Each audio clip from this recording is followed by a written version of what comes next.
Il n'y a pas de transgression de l'instinct chez les animaux.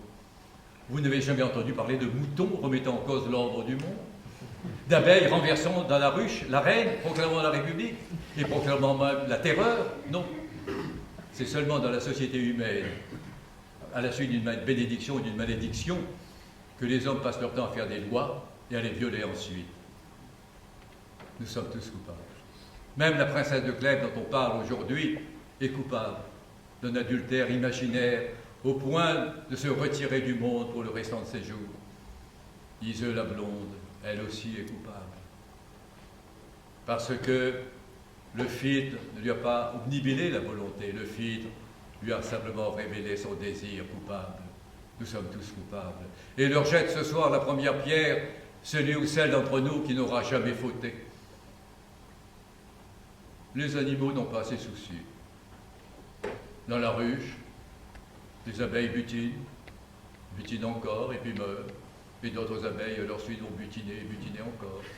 Les reines pondent et pondent encore et pondent toujours et puis meurent, et d'autres reines à leur suite vont pondre et pondre encore. Et la ruche est répétitive et les abeilles interchangeables.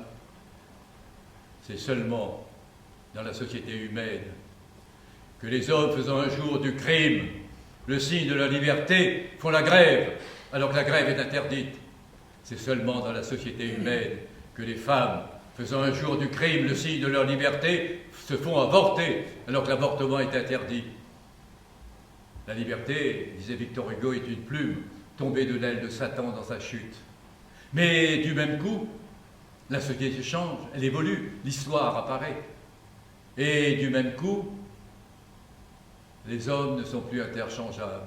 Chacun de nous a un destin pour le meilleur ou pour le pire. Il y a celui qui fait la grève et celui qui la brise. Il y a celle qui se fait avorter et celle qui fait des enfants. Et il suffit d'une vie d'homme pour constater à quel point l'interdit d'aujourd'hui peut devenir la règle de demain.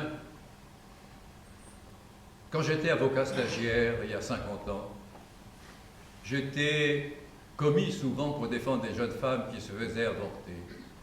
C'étaient des étudiantes pour la plupart. Elles se sentaient coupables.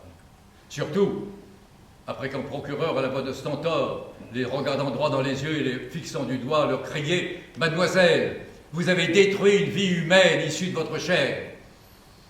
Humiliées d'avoir à s'asseoir ce qu'elles appelaient le banc d'infamie à côté de leur inévitable complice qu'on appelait la faiseuse d'anges.